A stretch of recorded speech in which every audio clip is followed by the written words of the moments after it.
Good morning Nikita, am I audible? Good morning ma'am. आवाज आ रही है क्लियर? यस। तो हम क्या डील कर रहे थे? ऑर्डर 9। ऑर्डर 9 में कुछ भी नहीं है, बहुत बेसिक सी बातें दे रखी है कि हमने समन भेज दिया डिफेंडेंट को, हमने ऑर्डर 16 के अंडर में रिटर्न समन भेज दिया था विटनेस को, अभी इनकी अपीयरेंस चाहिए। तो अभी अपीयर होते हैं तो क्या, और नहीं अपीयर होते हैं तो क्या, ये बातें हमको यहाँ पर दे रखी है ऑर्डर 9 में। इससे कनेक्टेड ये बताती हूँ मैं, एक चार्ट बताती हूँ आपको जहां पूरा ऑर्डर 9 जो है वो कवर हो रखा है। ऑर्डर 9, ये ऑर्डर 16 दिखा दिया था, ये ऑर्डर 9। आपने काफी मेहनत करी है मुझे ऊपर में। हाँ, तो फिर मैं अभी ये नोट मतलब देने में कोई प्रॉब्लम नहीं, जब यहाँ दिखा रही हूँ तो नोट्स में भी आ सकते हैं, पर फिर नोट्स में भी तो एडिटिंग वगैरह और ये चार्ट्स उसमें मर्ज करना और इतना भी पॉसिबल नहीं है ना। तो अभी हम देखते हैं ऑर्डर 9। ऑर्डर 9 पूरा का पूरा ये चार्ट में कवर हो रखा है। अभी ऑर्डर 9 को हम देखें तो थोड़ा हिंदी इंग्लिश देख लीजिएगा, मैं हिंदी मीडियम से हूँ तो आप थोड़ा एडजस्ट कर लीजिएगा। यहाँ पे ऑर्डर 9 में दे रखा है कि appearance of parties and consequence of non appearance, मतलब हमें क्या चाहिए, पक्षकारों की उपसंजाति चाहिए, उनकी अपीयरेंस चाहिए। अगर उनकी उपसंजाति मतलब अपीयरेंस अगर नहीं होती है उसको क्या बोलेंगे, नॉन अपीयरेंस, अनुपसंजाति। तो उसके क्या क्या परिणाम हो सकते हैं। अभी डिफेंडेंट को बुलाया पर वो नहीं आया तो हमने देखा था कि क्या हुआ था, प्लेंटिफ के प्लेंट के बेस पर जजमेंट दे दिया था। अभी ऐसा भी होगा कि प्लेंटिफ ही नहीं आया तो फिर क्या पड़ेगा उस पे, हमारे केस पर इफेक्ट। ये भी होगा कि दोनों पार्टीज नहीं आई, both party neither party appear, दोनों पार्टी नहीं आई तो ऐसी कंडीशन में क्या कॉन्सिक्वेंसेस होंगे, क्या परिणाम होंगे, ये बात दे रखी है ऑर्डर 9 में। तो ऑर्डर 9 जो है वो उसका रूल 1 देखें कि जब हमें समन भेजा जाता है, डिफेंडेंट को भी समन भेजा जा रहा है, अभी वादी के एप्लीकेशन पर ही डिफेंडेंट को समन भेजा जा रहा है, तो डिफेंडेंट को समन भेजने के लिए कुछ तारीख तय की होगी कि आपको इस तारीख पर आना है डिफेंडेंट को, क्योंकि उसको तो पता नहीं है ना कि मेरे खिलाफ कोई वाद भी चल रहा है। तो ऐसी कंडीशन में क्या होगा कि समन में हम भेजेंगे कि आपको इस फिक्स डेट पर और इस फिक्स प्लेस पर कोर्ट में आना है, ऐसी जगह पर आपको आना है। तो जब डिफेंडेंट आएगा तो फिर वादी को भी जो प्लेंटिफ है उसको भी तो आना पड़ेगा। तो ये दे रखा है कि जनरल रूल है कि समन में जो डेट लिखी है उस डेट पर दोनों को अपीयर होना है। ये बात दे रखी है हमारी रूल 1 में। बस इतनी सी है कि दोनों को आना है और अपने प्लीडर के साथ आना है, मतलब अपने एडवोकेट्स के साथ में आना है। या तो वो पक्षकार स्वयं आ सकते हैं, या तो मान लो कि वो कहीं बाहर रहते हैं, आउट ऑफ कंट्री है, तो ऐसी कंडीशन में क्या कर सकते हैं, वो एडवोकेट्स जो है वो भी आ सकते हैं, प्लीडर भी आ सकते हैं। तो रूल 1 में बस इतना सा दे रखा है कि आपको जो डेट दे रखी है समन में अपीयर होने के लिए, तो उस डेट पर आप दोनों को आना है, क्योंकि दोनों को डेट मिलेगी ना, तो दोनों को आना है और दोनों नहीं आ सकते हो तो अपने प्लीडर को भेजना है। ये बात दे रखी है रूल 1 में। अभी रूल 1 में देन रूल 2 देख लेते हैं कि जहां समनों की तालीम खर्च देने में वादी के असफल रहने के परिणाम स्वरूप नहीं है, वहां वादी का खारिज किया जाना। कि अभी हमने देखा था समन पूरा पड़ा था, अभी समन की हमने सर्विस कर दी है पर डिफेंडेंट को समन गया ही नहीं है, और वहां पे जो सर्विसिंग ऑफिसर है उनकी एग्जामिनेशन भी हो गई है, और वहां हमको समझ में आ गया है कि डिफेंडेंट जो है वो समन से बच रहा है, वो आना नहीं चाहता है। हमने सारी जो प्रोसेस थी कि उसके घर के बाहर भी हमने जो अफिक्स करना था समन को वो वहाँ पे भी चिपका दिया, हमने न्यूज़पेपर में भी दे दिया, हमने कोर्ट में भी चिपका दिया, फिर भी डिफेंडेंट नहीं आया।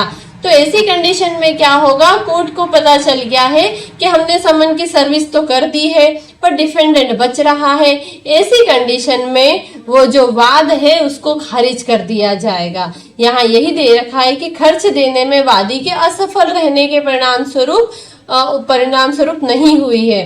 न्यायालय फीस या डाक महसूल, यहाँ पे कुछ हमें पेमेंट भी देना पड़ता है, तो अगर वादी ने अगर वो पेमेंट प्रॉपर नहीं दिया है, अभी वादी ने पेमेंट प्रॉपर नहीं दिया, इस वजह से और भी क्या क्या हो सकता है, हमारी जो समन की तामीली है वो नहीं होगी प्रॉपर तरीके से, क्योंकि जो पैसा जितना लग रहा है समन भेजने में, अभी वादी ने उतना पैसा दिया ही नहीं है, तो ऐसी कंडीशन में भी हमारी समन की सर्विस जो है वो फेल हो जाएगी। तो अगर ऐसा कारण बन रहा है तो हमारा जो वाद है वो खारिज हो जाएगा, हमारा जो प्लेंट है वो रिजेक्ट हो जाएगा। तो यहाँ है कि वाद पत्र की प्रतियां उपस्थित करने में, ये भी हमने पढ़ा था कि प्लेंटिव रूल 9 था, ऑर्डर 6 का रूल 9 था कि जहाँ पे हमें क्या है कि वादी जो है वाद पत्र दायर कर रहा है। ऑर्डर 7 का रूल 9 था कि जहाँ वादी जो है वाद पत्र दायर कर रहा है तो उसकी एक प्रोसेस थी कि आप वाद पत्र के साथ में 2 कॉपीज भी दोगे, वो ऑर्डर 4 में दे रखा था, और साथ में आपको एक टाइम पीरियड दिया जाएगा जो कि होगा 7 दिन का। 7 दिन के अंदर आपको जितने डिफेंडेंट है उतनी कॉपीज प्रेजेंट करनी पड़ेगी प्लेंट की। आपने वो भी प्रेजेंट नहीं की, अभी वो भी कोर्ट में सबमिट नहीं की, तो अगर ऐसा आप नहीं करोगे तो फिर डिफेंडेंट जो है उसको समन की सर्विस कैसे होगी। तो अगर आप जो खर्चा देना है समन के लिए वो भी नहीं दे रहा है, कौन नहीं दे रहा है, वादी नहीं दे रहा है, या तो फिर साथ में वो क्या नहीं कर रहा है, जो कॉपीज देनी है डिफेंडेंट के लिए प्लेंट की वो भी नहीं दे रहा है, तो ऐसी कंडीशन में हमारा वाद जो है वो खारिज हो जाएगा। और वो खारिज क्यों हो रहा है, वो वादी के जो हरकतें हैं, कह सकते हैं वादी जो फेल हो रहा है, जो रूल के जो ऑर्डर है, कोर्ट के ऑर्डर है उनको अप्लाई करने में, कंप्लाई करने में फेल हो रहा है, तो ऐसी कंडीशन में हमारा जो वाद है वो रिजेक्ट हो जाएगा। क्योंकि प्रॉपर सर्विस तो होनी चाहिए ना समन की, हमारा समन जो है वो डिफेंडेंट तक जाना चाहिए, अभी वो गया ही नहीं है, उसकी प्रॉपर सर्विस हुई ही नहीं है, तो डिफेंडेंट कैसे आएगा। तो ऐसी कंडीशन में कोर्ट को समझ में आ जाएगा, यहाँ जजमेंट नहीं दिया जाएगा, है ना, क्योंकि समन सर्विस ऑफ समन हो गई है फिर भी डिफेंडेंट नहीं आया तो तब जजमेंट दिया जाएगा। अभी प्रॉपर सर्विस ही नहीं हुई, प्रॉपर समन की सर्विस हुई ही नहीं, तो उसमें डिफेंडेंट का क्या दोष, दोष तो वहां पे वादी का है ना। तो इसी कंडीशन में वादी का वाद पत्र जो है उसको खारिज कर दिया जाएगा। ये बात करता है रूल 2। अभी ये 1 हो गया और 2 नहीं दिख रहा है, ये रहा 2। समन की तामील नहीं हुई तो न्यायालय किस फीस या डाक महसूल चुकाने में अब तामील क्यों नहीं हुई, या तो हमने कोर्ट फीस नहीं दी, या जो कोर्ट से हमने स्पीड पोस्ट करते हैं, कुरियर पोस्ट करते हैं, तो वो भी उसका भी हमने पेमेंट नहीं किया, या तो हमने ऑर्डर 7 रूल 9 के अंदर जो हमें बोला था कि आपको जितने डिफेंडेंट है उतनी कॉपियां देनी है, तो वो भी हमने नहीं किया, तो ऐसी कंडीशन में हमारा जो वाद है वो खारिज हो जाएगा। अभी आपको एकदम क्लिक नहीं हुआ होगा ऑर्डर 7 रूल 9 क्या होता है, तो ये चीजें बार बार रिकॉल करनी पड़ेगी। जब बार बार रिकॉल करेंगे तो ऑटोमेटिक चीज याद होने लग जाएगी, ऐसे एकदम से याद नहीं होगा। अच्छा, मैं ही कुछ कंफ्यूज हो जाती हूँ ना, ऑर्डर 6 था नहीं ऑर्डर 7 था, ऑर्डर 6 फिर एकदम मेरे माइंड में क्लिक हुआ कि ऑर्डर 6 तो प्लीडिंग था, तो वहां तो रूल 9 आ नहीं सकता, वादी के वाद पत्र की बात तो 7 में हुई थी, इसलिए मैंने कह दिया ऑर्डर 7 रूल 9 है, 6 नहीं है। तो ऐसी चीजें हम थोड़ा सा माइंड में मेडिटेशन करेंगे, रिकॉल करेंगे, तो चीजें ऑटोमेटिक याद होने लगेगी। ये 2 हो गया। अभी इसके बाद में जो बातें हैं 3, 6, 8, ये अलग अलग क्यों लिखा है, ये 3 में दे रखा है कि अगर दोनों पार्टी अपीयर नहीं होती है तब क्या होगा, ये दे रखा है 3 में। देन 4 में दे रखा है उसका कॉन्सिक्वेंसेस, 3 में दे रखा है कि दोनों पार्टी नहीं आई, ठीक है, अभी नहीं आई तो उसका परिणाम क्या होगा वो दे रखा है 4 में। अभी 6 में दे रखा है कि सिर्फ प्लेंटिफ आया, डिफेंडेंट नहीं आया, तो ऐसी कंडीशन में क्या होगा, अभी प्लेंटिफ आ गया, डिफेंडेंट नहीं आया, तो फिर क्या करेंगे हम, उसका कॉन्सिक्वेंसेस दे रखा है रूल 13, उसका परिणाम दे रखा है रूल 13। अभी 8 दे रखा है कि डिफेंडेंट अपीयर हो गया, प्रतिवादी आ गया पर वादी आया ही नहीं, तो ऐसे कंडीशन में क्या होगा, क्या परिणाम होंगे, तो वो दे रखा है रूल 9 में और 14 में। ये है हमारा अपीयरेंस और नॉन अपीयरेंस के परिणाम, कि अगर पक्षकारों की उपसंजाति होती है तो ये दे रखा है कि उपसंजाति होती है तो क्या होगा, अपीयर होते हैं तो क्या होगे, और अनुपसंजाति का परिणाम अगर वो नहीं आते हैं तब क्या होगा, तो ये दे रखा है नहीं आने के परिणाम। तो इसको हम फटाफट देख लेते हैं, ये बहुत जल्दी हो जाएगा, ज्यादा ये था कहाँ गया, तो इसमें दे रखा था रूल 1 हो गया, 2 हो गया, 3 में दे रखा है कि जहां दोनों में से कोई भी पक्षकार उपसंजात नहीं होता है, अगर नेदर पार्टी अपीयर, दोनों में से कोई भी पार्टी नहीं आई तो फिर क्या करेंगे, फिर कोर्ट क्या करेगा, जब दोनों नहीं आई तो फिर आप लोगों को जब आने का टाइम नहीं है तो फिर वाद दायर क्यों किया, तो ऐसी कंडीशन में कोर्ट क्या करेगा, वाद खारिज कर देगा। और इसके परिणाम क्या होंगे, 4 में दे रखा है कि वादी नया वाद ला सकेगा या न्यायालय वाद को फाइल कर प्रत्यावर्तित कर सकेगा। इसका मतलब ये है कि 2 और 3 के अधीन अगर वाद हमारा खारिज हो जाता है तो ऐसी कंडीशन में क्या है कि खारिजी को अपास्त करने के आदेश के लिए आवेदन दे सकेगा कौन, वादी दे सकेगा। अभी वादी और प्रतिवादी दोनों नहीं आए, कोर्ट ने वाद खारिज कर दिया, तो फिर ऐसी कंडीशन में जो वादी है वो क्या करेगा, एप्लीकेशन देगा कि आपने जो वाद हमारा खारिज किया है तो ऐसा ना किया जाए। क्यों, क्योंकि वो प्रॉपर रीजन देगा कि मेरी तबीयत खराब हो गई थी इसलिए मैं उस डेट पर नहीं आया और आपने वाद खारिज कर दिया, तो ऐसा ना किया जाए। मतलब वो खारिजी को अपास्त करने का, कि जो खारिज का ऑर्डर कर दिया है उसको अपास्त कर दो, उसको डिसमिस कर दो, और इस चीज के लिए वो एप्लीकेशन देता है।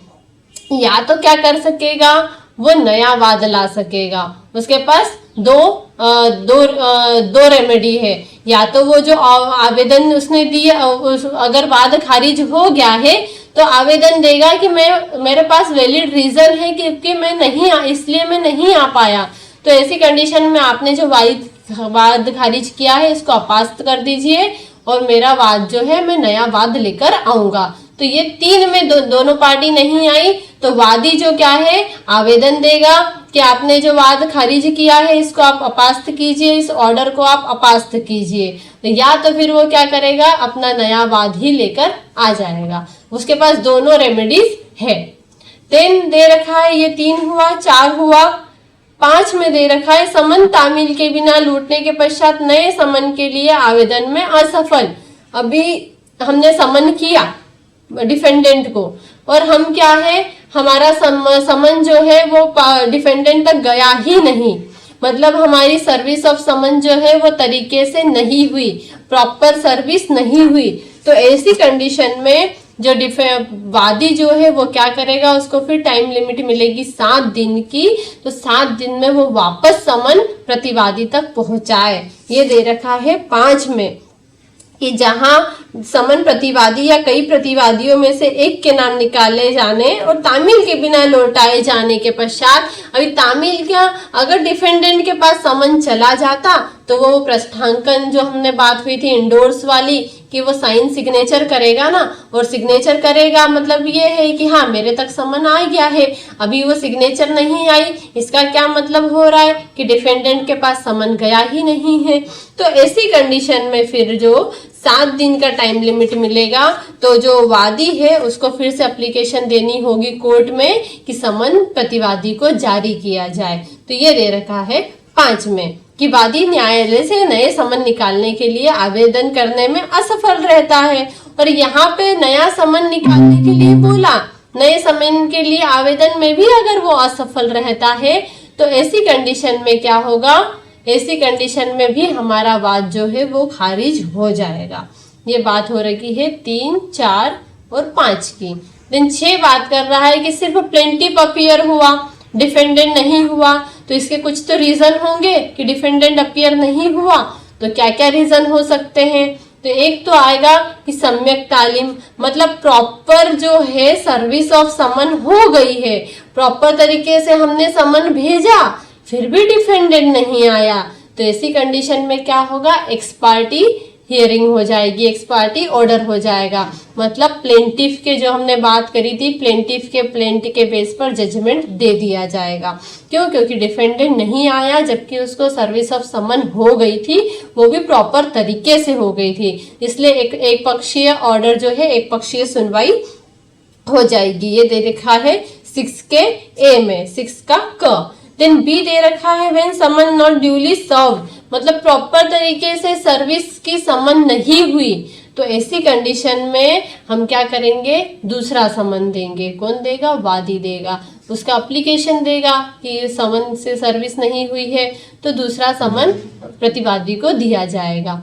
लेकिन दे रखा है कि तामील तो हुई पर प्रॉपर तरीके से नहीं हुई, तो ऐसी कंडीशन में क्या होगा? तामील तो उसको चले गई, ठीक है, डिफेंडेंट को।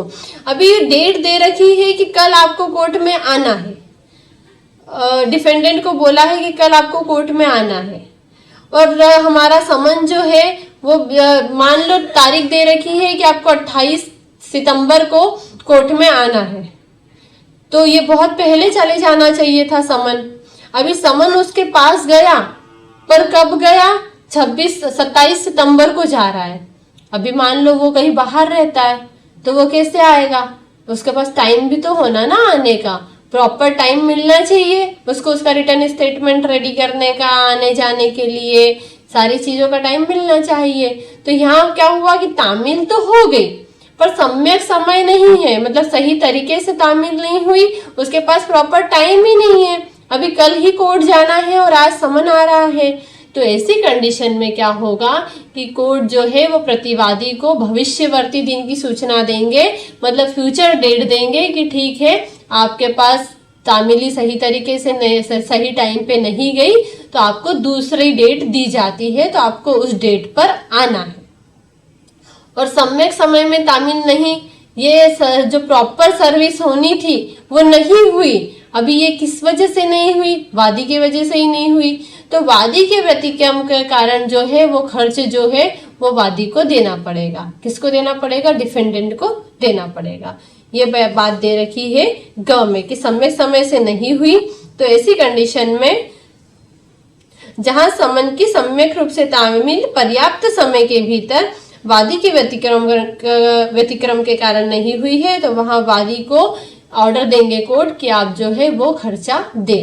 ये दे रखा है 6 में। 6 में हमने देखा था प्लेंटिफ अपीयर हुआ और डिफेंडेंट नहीं हुआ, तो इसके परिणाम क्या हुआ वो हम देखेंगे 7 में। हमने देखा कि प्लेंटिफ अपीयर हुआ, डिफेंडेंट नहीं हुआ, तो ये सारी बातें यहाँ देख ली थी हमने। अभी नहीं हुआ तो उसका क्या परिणाम होगा, ये दे रखा है 7 में कि the appear and assign good cause for of future date, कि अभी यहाँ पे डी अपीयर होगा और वो क्या बोलेगा, यहाँ तामील तो हो गई है, समय नहीं है, अभी डी अपीयर हुआ, डिफेंडेंट अपीयर होगा, तो वो क्या बोलेगा, वो रीजन देगा, बताएगा कि मेरे पास प्रॉपर समय में प्रॉपर टाइम में समन की सर्विस नहीं हुई थी, इसलिए मुझे फ्यूचर डेट दी जाए। क्योंकि अभी डी अपीयर नहीं हुआ था ना, इसलिए वो क्या बोल रहा है 7 में कि डी मुझे फ्यूचर डेट दी जाए। क्योंकि अगर ऐसा नहीं हुआ, इधर तो सम्यक तालीम हो गई, सम्यक तामील हो गई, तो एक पक्षीय सुनवाई हो गई, एक्स पार्टी ऑर्डर हो गया, तो फिर क्या है, अभी डिफेंडेंट को उसको भी मतलब डिफेंडेंट के ऊपर डायरेक्ट अगेंस्ट में जजमेंट आ गया ना, अगेंस्ट में आदेश आ गया। तो ऐसी कंडीशन में फिर क्या होगा, डिफेंडेंट एप्लीकेशन तो देगा कि मैं किस वजह से नहीं आ पाया, मेरे पास सम्यक तामील नहीं हुई, मेरे पास तामील तो हुई पर प्रॉपर समय में नहीं हुई, प्रॉपर टाइम था ही नहीं मेरे पास आने का, और आपने एक पक्षीय सुनवाई कर दी, इसलिए आप मुझे मतलब रीजन देगा और बोलेगा कि मुझे आप फ्यूचर डेट दीजिए। ये बात हो गई हमारी कि अगर प्लेंटिफ अपीयर होता है और डिफेंडेंट नहीं होता है तब क्या होगा। अभी 6 हो गया, 7 हो गया, 8 बात करता है कि सिर्फ डिफेंडेंट अपीयर हो रहा है, ऐसी कंडीशन में क्या होगा, तो वाद खारिज हो जाएगा। क्यों हो जाएगा? अभी वाद शुरू किसने किया था? वादी ने किया था, और वादी ही खुद आया ही नहीं है, तो फिर क्या होगा? डिफेंडेंट आ गया, वादी आया ही नहीं, जबकि वाद पत्र ही उसने दायर किया, केस ही उस वजह से शुरू हुआ है, और वही नहीं आया, तो फिर क्या होगा? हमारा वाद जो है वो खारिज हो जाएगा। एक्सेप्ट प्रतिवादी दावे या उसके भाग को स्वीकार कर ले। मतलब अभी हमने जो सेट ऑफ और काउंटर क्लेम का मैटर देखा था कि वो आया नहीं, पर उसने जो प्रतिवादी जो है दावे या उसके भाग जो हमारे वाद पत्र में कुछ एलिगेशंस उसके ऊपर लगाए हैं, ठीक है, अगर एलिगेशंस लगाए हैं और प्रतिवादी ने जैसे 5,000 रुपए का वाद दायर किया वादी ने कि 5,000 रुपए मेरे नहीं दिए, और वादी नहीं आया, ठीक है, अभी प्रतिवादी जो है वो रिटर्न स्टेटमेंट देता है और अपीयर होता है, पर रिटर्न स्टेटमेंट में वो लिखता है कि मैंने 2,000 रुपए दे दिए हैं, अभी 3,000 रुपए बाकी है, तो फिर 3,000 रुपए में क्या है? वाद खारिज नहीं होगा, अभी 3,000 रुपए तो उसको देना पड़ेगा ना, इसीलिए एक्सेप्ट दे रखा है कि ऐसे तो वाद खारिज हो जाएगा। पर अगर प्रतिवादी ने ही कुछ बातें एक्सेप्ट कर ली है कि हाँ वादी सही बोल रहा है, मैंने 5,000 रुपए उससे लिए थे और मैंने अभी 2,000 रुपए कुछ भाग या पूरा का पूरा, वो पूरा बोल दे कि हाँ मैंने 5,000 रुपए लिए थे, तो फिर वाद खारिज थोड़ी ना होगा, क्योंकि डिफेंडेंट एक्सेप्ट कर रहा है ना। तो ऐसी कंडीशन में या तो पूरे 5,000 या तो कुछ भाग, मतलब हाँ मैंने 2,000 रुपए लौटा दिए हैं, 3,000 अभी देने हैं, तो ऐसी कंडीशन में वाद खारिज नहीं होगा। ये हो रहा है हमारा 8 में। देन 9 में दे रखा है कि नियम 8 के अधीन वाद खारिज कर सकते हैं, नया वाद नहीं ला सकते। क्यों? क्योंकि अभी वादी ने ही वाद पत्र दायर किया, अब वादी खुद ही नहीं आया, तो फिर यहाँ पे उसको नया वाद लाने की परमिशन नहीं होगी। ऐसे तो फिर हमेशा ही चलता रहेगा कि आज टाइम नहीं था तो इसलिए मैं नहीं गया, ठीक है ना, कोई दिक्कत नहीं है, मैं नया वाद दायर कर दूंगा। होता है ना एटी गेटी वाला सीन होता है कि ठीक है इस बार पेपर नहीं दे रहे हैं, ऑप्शन है तो सही, हम एटी गेटी आएगी तो नया पेपर दे देंगे, तो ये तो चलता ही रहेगा। तो इसलिए यहाँ पे उसको नया वाद लाने की परमिशन नहीं दे रखी है। यहाँ दे रखी थी क्योंकि यहाँ दोनों पार्टीज नहीं आई, नेदर पार्टी अपीयर, इसलिए वो नया वाद ला सकता था। पर यहाँ तो अब डिफेंडेंट अपीयर हो गया है और तुमने वाद शुरू किया और तुम ही नहीं आए, इसलिए आपको अब नया वाद लाने की परमिशन नहीं है। पर अपास्त का आवेदन देने की परमिशन है। अपास्त का आवेदन क्या कि यहाँ पे अगर वाद खारिज कर दिया है तो वो आवेदन दे सकता है कि आपका जो आदेश है इसको ऐसी एप्लीकेशन दे सकता है कि इसको अपास्त किया जाए, मतलब रद्द किया जाए। और वो भी कब करेंगे? उसके पास अगर वैलिड रीजन है तो कोर्ट उसको अपास्त वो आदेश जो है उसको रद्द करेंगे और प्रोसीडिंग कंटिन्यू करेंगे। पर अगर उसके पास प्रॉपर रीजन नहीं है तो ऐसी कंडीशन में उस आवेदन का भी कोई मतलब नहीं रहेगा और वो इसके बाद में वो नया वाद लाने के लिए भी बाढ़ हो जाएगा, मतलब नया वाद वो नहीं ला पाएगा। तो ये दे रखा है हमारा 8 में कि अगर डिफेंडेंट अपीयर होता है और वादी नहीं होता है तो फिर क्या होगा। तो ये 9 में परिणाम दे रखे हैं कि अगर वो नहीं आता है तो वाद खारिज हो जाएगा और वो नया वाद नहीं लाएगा। पर जो आदेश हुआ है वाद खारिज का इसके लिए वो एप्लीकेशन दे सकता है। अभी एप्लीकेशन देगा, इसके बाद कोर्ट का डिस्क्रिशन है, कोर्ट चाहे तो एप्लीकेशन एक्सेप्ट करेंगे और मैटर कंटिन्यू रहेगा। और कोर्ट अगर लगता है कि वैलिड रीजन नहीं है तो फिर यहाँ पे मैटर फिर खत्म, क्योंकि अभी एप्लीकेशन को भी एक्सेप्ट नहीं की और नया वाद वो ला नहीं सकता। तो ऐसी कंडीशन में यहाँ पे फिर जो है मैटर वो खत्म हो जाएगा। तो ये बात दे रखी है 9 की। इस नियम के अधीन कोई आदेश तब तक नहीं किया जाएगा जब तक कि आवेदन की सूचना की तामीली विरोधी पक्षकार पर न कर दी गई हो। मतलब कि यहाँ पे आवेदन कौन दे रहा है? वादी दे रहा है कि आपने जो वाद खारिज किया है ये वाला आदेश जो है आप रद्द करें। तो अभी रद्द करने में कोर्ट या तो उसको रद्द करेगा या नहीं करेगा। तो अगर करता है, अगर रद्द करता है या नहीं करता है, ये दोनों काम करने से पहले इसकी सूचना अपोजिट पार्टी को देनी पड़ेगी। अभी अपोजिट पार्टी कौन है? हमारा प्रतिवादी है, तो प्रतिवादी को इसकी सूचना देनी पड़ेगी कि वादी ने आवेदन किया है, वाद खारिज को जो अपास्त किया है उसके लिए उसने आवेदन किया है। तो अभी हम जो है ये वाला आवेदन एक्सेप्ट कर रहे हैं या नहीं कर रहे हैं। तो ये दोनों काम करने से पहले कोर्ट जो है वो प्रतिवादी को इस चीज की सूचना देगा। ये बात दे रखी है रूल 9 के 2 में। देन 10 में है कई वादियों में से एक या अधिक की गैर हाजिरी की दशा में प्रक्रिया, तो क्या होगा वो दे रखा है रूल 10 का है ये रहा 10 और 11 ये दोनों में है। 10 में दे रखा है कि अगर वादी जो है एक से ज्यादा वादी है और उसमें से कोई नहीं आता है, या 11 में दे रखा है कि प्रतिवादी है, प्रतिवादी में से कोई नहीं आता है, तो ऐसी कंडीशन में क्या होगा कि कोर्ट जो है वो डिस्क्रिशन के बेस पर आगे प्रोसेस कर देगी, क्योंकि बाकी के जो वादी है या प्रतिवादी है वो इस चीज में एग्री है कि ठीक है एक नहीं आया है, हम लोग आ तो गए हैं, तो आप प्रोसेस कंटिन्यू कीजिए। रिप्रेजेंटेटिव सूट में यही था कि अगर नहीं भी आते हैं तो भी प्रोसेस कंटिन्यू रहेगी, क्योंकि कुछ वादी तो आ गए हैं ना, कुछ प्रतिवादी तो आ गए हैं। तो 10 और 11 में यही दे रखा है कि वादी या वादियों की प्रेरणा पर, मतलब जो बाकी के वादी है वो बोल देंगे कि ठीक है वो नहीं आया है, हम आ गए हैं,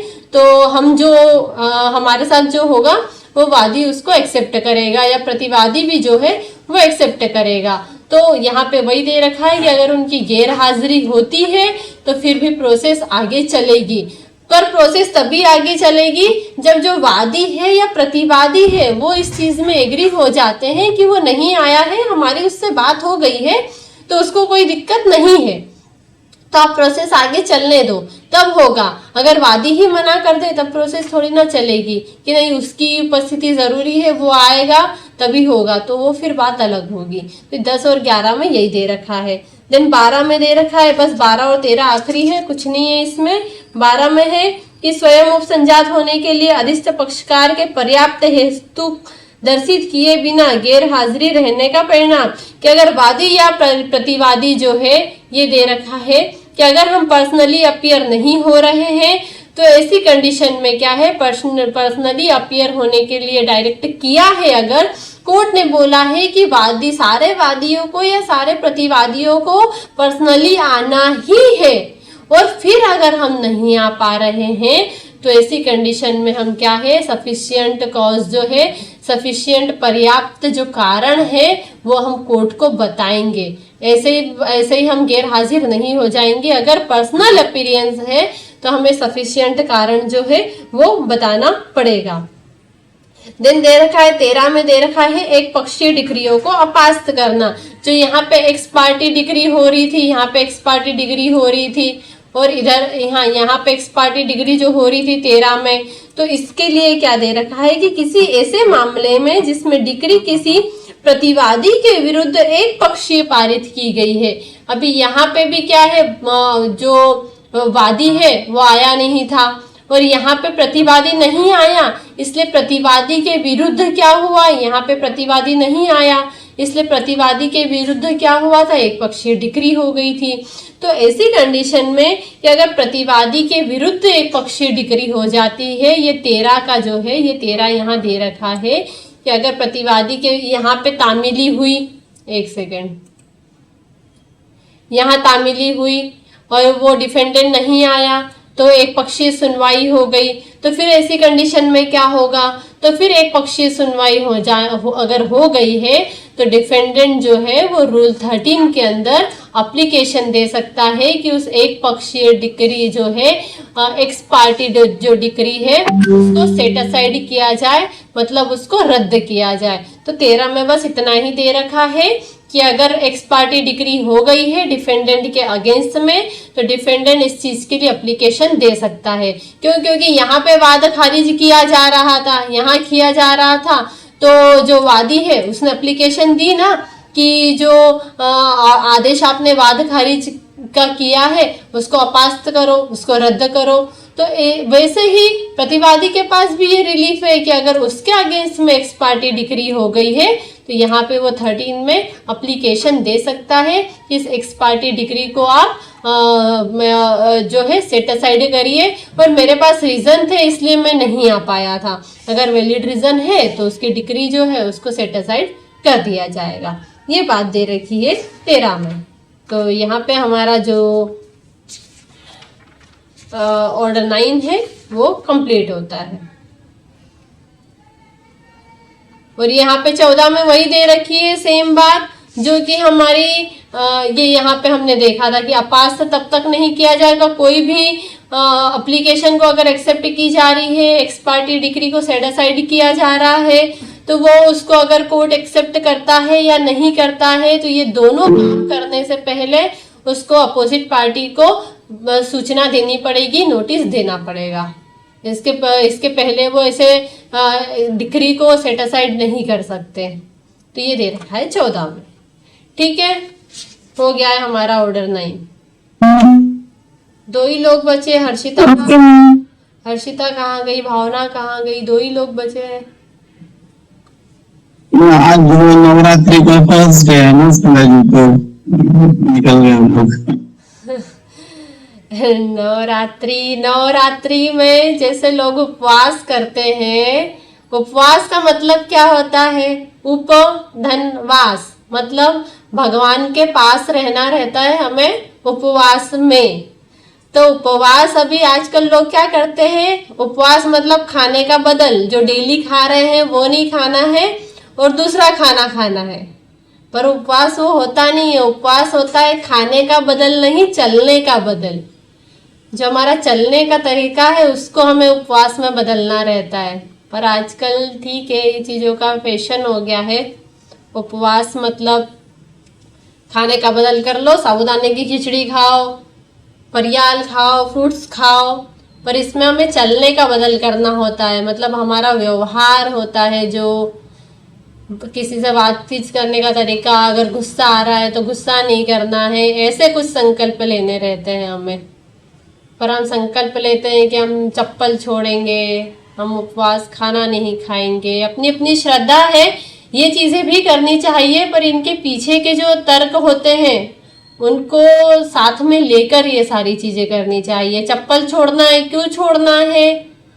तो इसलिए छोड़ना है कि मेरे पाँव से किसी भी छोटे से छोटे जीव की भी हत्या ना हो और उसका पाप मुझे ना लगे। ये सोच के चप्पल छोड़ना है। तो सारी चीजें करो, अध्यात्म में भी भक्ति में भी रहो, पर अंधश्रद्धा में मत डूबो। ये चीजें है। चलो ठीक है, ठीक है। Thank you. Thank you Smita ji. Thank you. Thank you ma'am.